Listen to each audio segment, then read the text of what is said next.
안녕하세요. 오늘 저희가 함께 살펴볼 자료는 신입 데보앱스 엔지니어 면접을 준비하시는 당신을 위한 내용입니다. 특히 스크립팅, 모니터링, 트러블 슈팅 요 분야에 좀 더 초점을 맞추고 있어요. 네, 이 자료들이 단순히 그냥 이론만 쭉 나열하는 게 아니고요. 실제 면접에서 당신의 경험이나 또 배우려는 자세 이런 걸 어떻게 잘 보여줄 수 있을지 구체적인 예시들이 많더라고요. 이쪽 분야 핵심을 좀 빨리 파악하고 싶으시다면 아주 유용할 것 같습니다. 자, 그럼 한번 본격적으로 파헤쳐볼까요? 네, 좋습니다. 이 자료들 보니까 기술적인 지식 자체도 물론 중요하지만 그걸 넘어서서 당신이 문제를 어떻게 풀어가는지 또 어떤 성장 가능성을 보여줄 수 있는지 이걸 좀 효과적으로 전달하는 데 초점이 맞춰진 것 같아요. 신입 지원자 입장에서 뭘 강조해야 할지 그런 걸 살펴보기에 참 좋은 기회가 될 것 같습니다. 네, 첫 번째 주제부터 보죠. 웹서버 로그입니다. 엔진엑스나 아파치 같은 웹서버의 액세스 로그랑 에러 로그, 여기에 어떤 정보가 있냐? 이걸 묻는 질문이군요. 액세스 로그부터 볼까요? 어떤 정보들이 있을까요? 네, 액세스 로그는 기본적으로 누가 언제 뭘 요청했고 서버는 어떻게 답했나 이걸 기록하는 거거든요. 그러니까 클라이언트 IP 주소, 요청 시간, 사용한 HTTP 메소드 있잖아요. 게시나 포스트 같은 거. 네네. 그리고 요청한 URL, 서버 응답 상태 코드, 200, 404 이런 거요. 응답 크기, 그리고 사용자 에이전트라고 해서 브라우저 정보 같은 거. 이런 접속 시도의 상세 내역이 남는 거죠. 자료에 나온 엔징스 로그 예시가 발 로그 엔징스 액세스.점 로그인데 형식을 보면 127.0.0.1 01셉 2025 12.45.39 플러스 000 100포 get index.html http 1.1 200 612 모질라 500이죠. 이 한 줄의 정보가 꽤 많아요. 아, 그렇군요. 성공이든 실패든 일단 서머에 요청이 들어온 기록은 다 남는 거네요. 그럼 에러 로그는 언제 들여다보게 되는 건가요? 액세스 로그만으로는 좀 부족할 때가 있겠죠? 네, 바로 그겁니다. 에러로그는 말 그대로 서버 자체에 뭔가 문제가 생겼을 때 그 원인을 찾기 위한 아주 핵심적인 단서가 되죠. 예를 들면 서버 설정 오류라든가 아니면 PHP나 파이썬 같은 백엔드 앱이랑 통신이 잘 안 될 때 흔히 502 배드 게이트웨이 에러로 나타나잖아요. 아, 네. 502 에러 진짜 자주 보죠. 네, 아니면 파일 시스템 권한 문제 때문에 특정 파일에 접근을 못한다거나 혹은 스크립트 안에서 뭔가 심각한 오류가 터졌을 때 왜 그런 문제가 생겼는지 그 상세한 메시지랑 발생 시간, 관련 프로세스 아이디 같은 정보가 여기에 기록돼요. 서비스가 좀 이상하다 싶으면 가장 먼저 봐야 할 파일 중 하나입니다. 아하. 그럼 예를 들어서 제가 개인 프로젝트로 엔징스 뒤에 플라스크 앱을 주니콘으로 붙였는데 자꾸 502 에러가 떠요. 그럴 때 에러 로그, 바 로그, 엔징스 에러.점 로그 이걸 딱 보고 주니콘 프로세스가 왜 죽었지 그 이유를 찾아서 해결했던 경험 이런 걸 얘기하면 훨씬 구체적이겠네요. 내가 직접 커스텀 해본 경험은 아직 없지만 운영 환경에서는 보안상 이유로 특정 IP를 좀 빼거나 개인정보 관련 파라미터를 가린다거나 이런 식으로 로그 내용을 조정해야 한다는 걸 알고 있다. 그리고 이 부분은 더 배우고 싶다. 이렇게 말하는 것도 좋은 자세죠. 네, 배우려는 자세 중요하죠. 그리고 요즘은 사실 로그 파일 하나하나 까보기보다는 ELK 스택이라고 하잖아요. 일러스트 엘라스틱 로그, 로그스태시, 키바나. 아, ELK요, 네. 네, 그런 도구들로 여러 서버 로그를 한 곳에 모아서 실시간으로 검색하고 시각화해서 보는 방식을 많이 쓰거든요. 이런 중앙 집중식 로그 분석 시스템을 구축하고 활용하는 방법에 대해서도 좀 배우고 싶다. 이런 학습 의지를 보이는 것도 좋은 평가를 받을 수 있습니다. 단순히 로그를 읽는 걸 넘어서 활용하려는 관점, 이걸 보여주는 거죠. 알겠습니다. 다음 주제로 넘어가 볼까요? 장애 상황 발생 시 전파 및 보고 절차. 이건 기술 자체보다는 정해진 절차에 따라서 명확하게 소통하는 능력이 더 중요해 보이는데요. 핵심이 뭘까요? 네, 맞습니다. 여기서 제일 중요한 건 신속하고 정확하고 투명한 커뮤니케이션인 것 같아요. 장애는 발생할 수밖에 없는데 그 영향을 최소화하고 빨리 복구하려면 관련된 모든 사람들이 지금 상황이 어떤지 똑같이 이해하고 각자 자기 역할을 해야 하잖아요. 그렇죠. 우왕좌왕하면 안 되니까. 네. 제시된 절차를 보면 1단계는 모니터링 시스템, 제빅스나 프로미테우스 얼러트 매니저 같은 거예요. 여기서 경고가 뜨거나 아니면 사용자가 직접 제보를 해서 문제를 감지하는 거고요. 2단계는 이걸 확인하는 즉시 관련 팀들, 개발팀, 인프라팀, 고객 지원팀 이런 데에다가 사내 메신저, 슬랙 같은 거나 이슈 트래킹 시스템, 지라 같은 걸로 초기 알림을 빨리 공유하는 겁니다. 이때 중요한 건 속도랑 도달 범위죠. 일단 빨리 알리는 게 최우선이군요. 그럼 알리고 나서는요? 알림과 동시에 이제 상황 파악이 좀 들어가야죠. 3단계로 지금까지 파악된 장애 현상이 뭐고 예상되는 영향 범위는 어디까지인지, 예를 들어 어떤 서비스, 어떤 사용자 그룹, 그리고 언제부터 발생한 것 같은지, 혹시 긴급 조치를 한 게 있다면 그 내용까지 담아서 초기 상황 보고를 공유해야 합니다. 그래야 혼란을 줄이고 협업이 되거든요. 네네, 상황 공유. 그리고 4단계는 실제 대응 단계죠. 원인을 분석하면서 동시에 롤백을 하든 서버를 늘리든 아니면 특정 기능을 잠시 끄든 복구 조치를 진행하고 그 진행 상황을 계속 업데이트해줘야 하고요. 마지막 5단계는 장애가 완전히 해결된 후에 작성하는 최종 보고서, 보통 포스트모템이라고 하죠. 포스트모템. 네. 네, 여기에는 근본 원인이 뭐였고 어떻게 해결했고 그리고 제일 중요한 거, 앞으로 어떻게 재발을 막을 건지 이 대책까지 상세하게 담아서 공유하고 회고하는 과정이 꼭 필요합니다. 그래야 이게 조직 전체의 학습으로 이어지거든요. 예를 들어서 팀 프로젝트 하다가 데이터베이스 연결 문제 때문에 특정 기능이 먹통이 됐는데 그때 슬랙 채널이랑 노션 페이지에다가 지금 증상이 어떻고 뭘 확인했고 뭘 시도 중인지 실시간으로 막 공유했더니 다들 상황 파악하고 빨리 협력해서 해결할 수 있었다. 이런 경험이요. 오, 그런 경험이 있다면 아주 설득력 있을 겁니다. 물론 신입 입장에서 막 대규모 서비스 장애 났을 때 법적으로 뭘 공지해야 하는 의무나 고객이랑 맺은 SLA 있잖아요. 서비스 수준 협약. 네, SLA. 네, 거기에 따른 특정 보고 형식까지는 모를 수 있어요. 그럴 땐 솔직하게 인정하고 입사 후에 회사의 공식적인 장애 대응 프로세스랑 보고서 양식을 통해서 꼭 배우고 익숙해지고 싶습니다. 이렇게 의지를 보여주는 게 좋습니다. 네, 솔직하게 인정하고 배우겠다는 자세. 그렇죠. 더 나아가서 정기적으로 하는 장애 대응 모의 훈련, 파이어 드릴 같은 거요. 거기에 좀 적극적으로 참여해서 실제 상황처럼 연습해보고 싶고 기회가 된다면 절차상에 혹시 개선할 점은 없는지 찾아서 제안도 해보고 싶습니다. 이런 능동적인 자세를 보여주면 아주 좋은 인상을 줄 수 있겠죠. 다음 질문 보겠습니다. 웹사이트 응답 시간이 갑자기 느려졌다는 알림을 받았다면 원인 파악을 위해 가장 먼저 확인할 지표 3가지와 사용할 도구는 무엇인가? 이거 굉장히 현실적인 시나리오인데요. 느리다는 현상 하나만 가지고 원인을 찾아야 하니까 좀 막막할 수도 있겠어요. 네, 그렇죠. 이건 진짜 문제 해결 능력하고 접근 방식을 바로 보여줘야 하는 질문입니다. 그냥 막연하게 이것저것 찔러보는 게 아니라 체계적으로 원인을 좁혀나갈 수 있나? 이걸 보는 거죠. 자료에서는 가장 기본적인 시스템 자원 3가지를 먼저 확인하라고 제안하는데요. 첫째가 CPU 사용률입니다.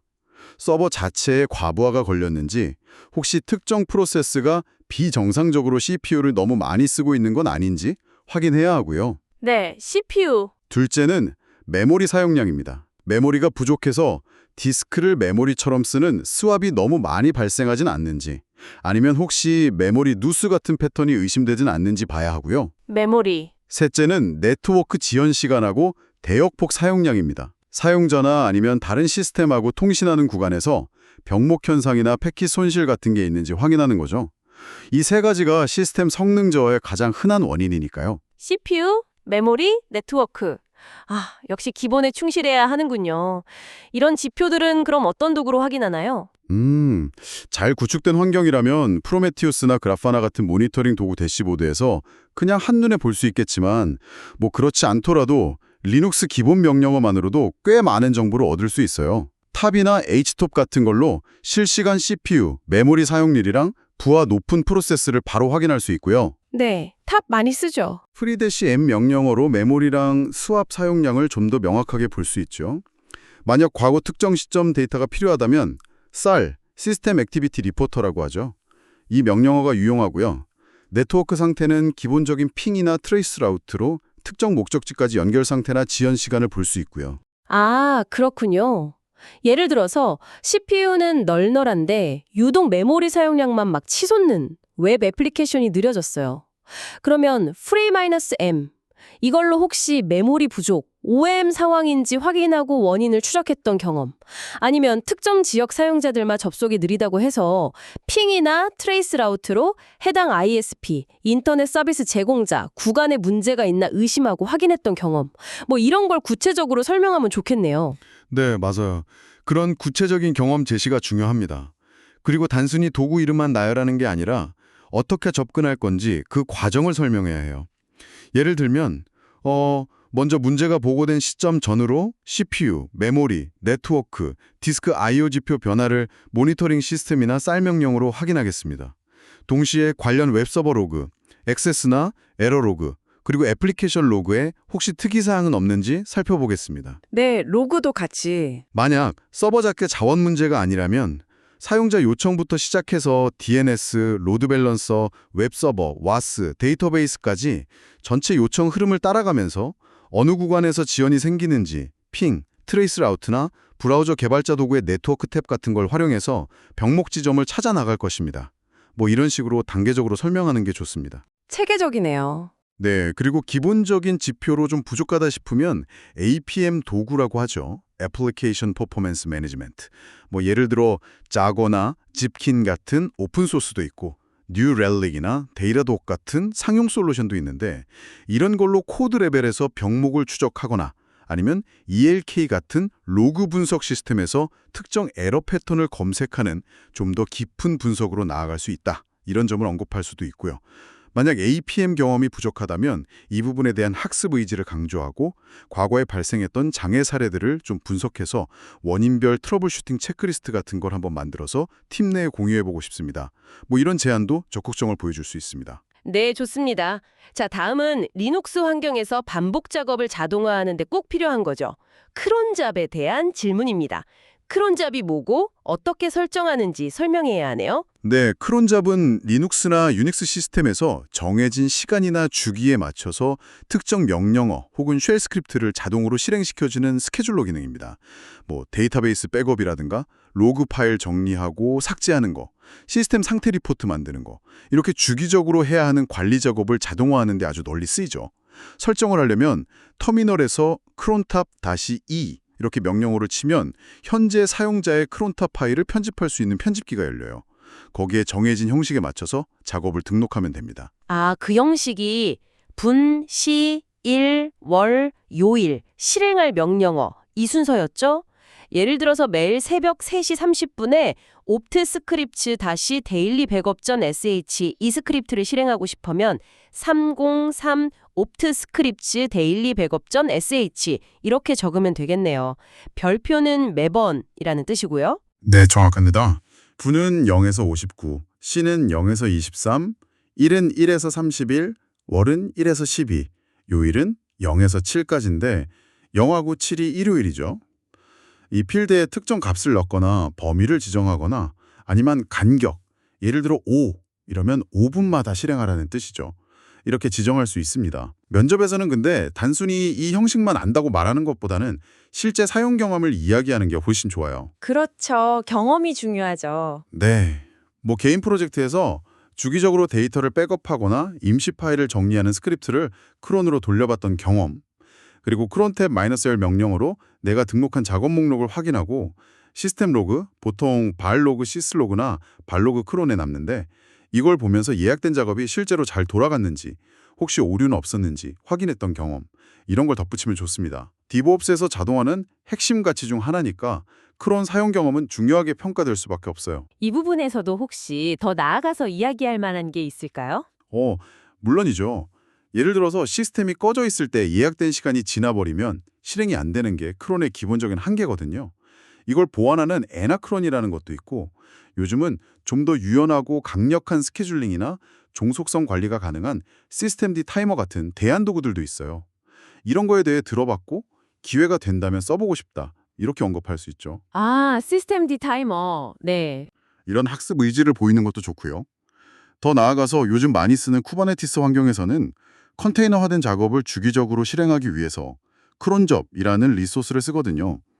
이런 최신 기술 트렌드랑 연결해서 클라우드 네이티브 환경에서의 자동화 경험도 쌓아보고 싶다. 이런 포부를 밝히는 것도 긍정적인 인상을 줄 수 있습니다. 마지막 질문입니다. 리눅스 파일 시스템의 아주 기본적인 보안 메커니즘이죠. 파일 관한 퍼미션하고 관련 명령어 chmod, chown에 대한 질문이네요. 이건 어떻게 접근하면 좋을까요? 파일 관한은 정말 리눅스나 유닉스 시스템 보안의 기초 중의 기초라고 할 수 있습니다.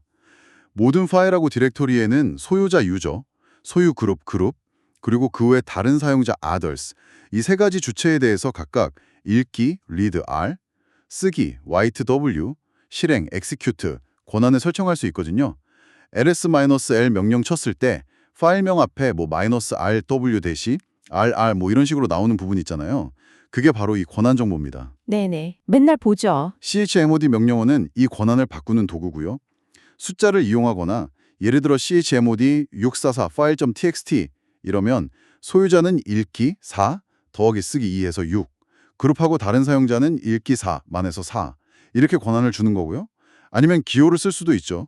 chmod u 플러스 x script.sh 이러면 소유자 u에게 실행 x 권한을 추가 플러스 하란 뜻입니다. 그리고 chown은 파일이나 디렉토리의 소유자나 소유 그룹을 바꿀 때 씁니다. chown user.group 디렉토리 이런 식으로요. 웹서버 운영하다 보면 이 권한 문제 때문에 애먹는 경우가 꽤 있잖아요. 예를 들어서 사용자가 업로드한 파일을 특정 디렉토리에 저장해야 하는데 웹서버 프로세스, 예를 들어 www-data 사용자가 그 디렉토리에 쓸 권한이 없어서 실패하는 경우요. 그럴 때 chmod g+w 업로드스 이렇게 해서 그룹에 쓰기 권한을 주거나 아예 추온 www-data www-data 업로드스 이렇게 디렉토리 소유권을 웹서버 프로세스로 넘겨서 해결했던 경험? 이런 걸 얘기하면 면접관이 쉽게 이해하겠네요. 네, 그런 실제 문제 해결 사례를 드는 게 아주 효과적입니다. 특히 여기서 중요한 포인트는 그 문제 해결 과정에서 보안을 얼마나 신경 썼는지를 보여주는 거예요.